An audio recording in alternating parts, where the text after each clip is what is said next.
I want to say from here that please help Myanmar. We need your urgent international help right now.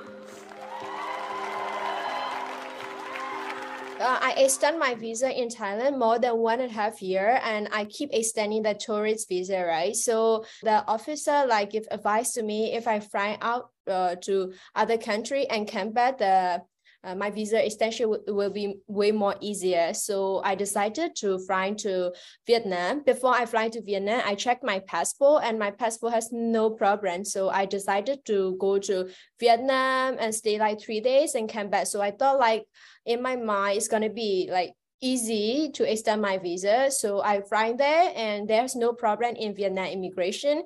And when I get entered to the country and come out, it's completely okay. But the problem is that in Suvarnabhumi airport in Thailand, when I arrived to Thailand airport, they scanned my passport and they told me your passport number is in Interpol list, in the red list, under the red list. So we have to detain to you and ask a few questions. You cannot pass the immigration. They told me like that at that time. I was so shocked when they trying to detain me, and I have no idea who I have to contact. What should I keep doing now? I have no idea because they said my passport is not valid anymore, so I cannot fly out to any country. They said the only one way I can do is go back to Vietnam because I came from there, and they got information my passport was lost in Vietnam.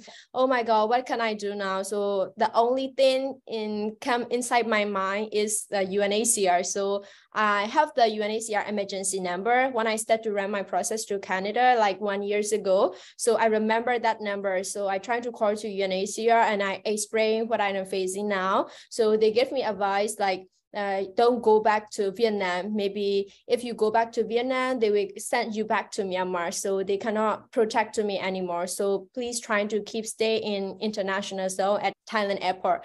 So I try to tell to the officer, but they don't really listen to me and they don't know who I am. So they keep forcing me to go to Vietnam. So in the morning, I sleep one night in detention room, and in the morning the airline staff from VNJet they bring me to fly back to Vietnam. So I try to refuse to them. I will not go to on board because it can be risk my life. You have if I risk my life, what will you responsible for my life? They was so confused at the time. They said what are you talking about? You just a tourist and you came to Thailand.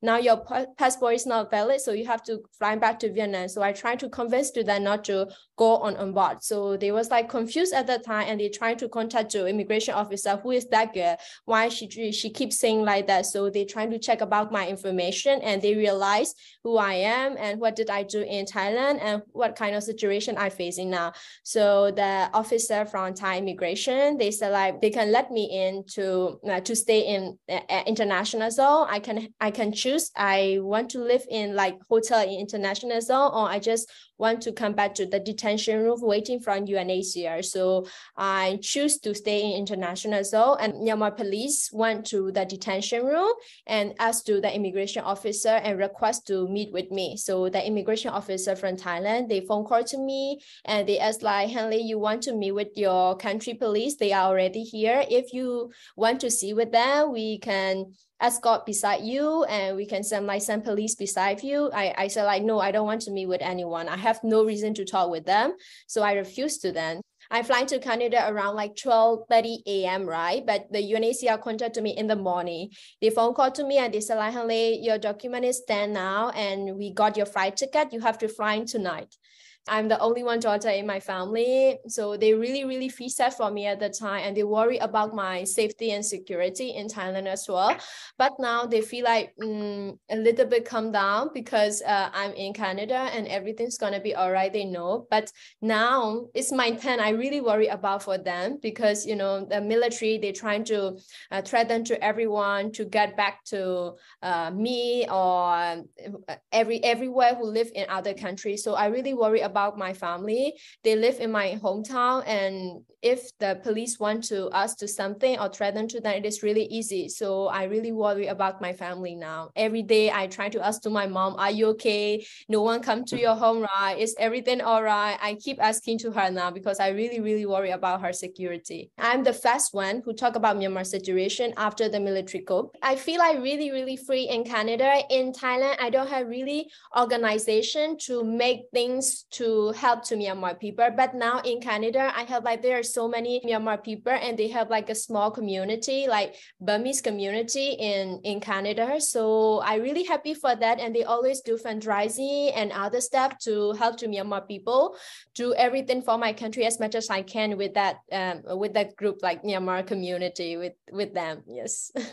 So I will try my best to help to Myanmar people. And yeah, I have to start my life in Canada now. So I have so many things to do. But I will try my best to help to Myanmar people, of course. Mingalawa, my beloved fellow citizens, had worked very hard for me to be able to stand on this stage tonight. This is because of that. They want me to speak about their sadness and sorrow on behalf of them who are suffering from the current situation in my beloved country, Myanmar. I deeply be sorry for the people who have lost their life on the streets. Every citizen of the world wants the prosperity of their country and the peaceful environment. In doing so, the leader involved should not use their power and selfishness to oppress. Why do innocent people, young women, and children risk their life? If the situation is happening in somewhere, the people from around the world trying to find a solution and help them. Today, in my country, Myanmar, while I'm doing speak on this day, there are so many people dying, more than 100 people dying today. I deeply be sorry for all the people who have lost their life.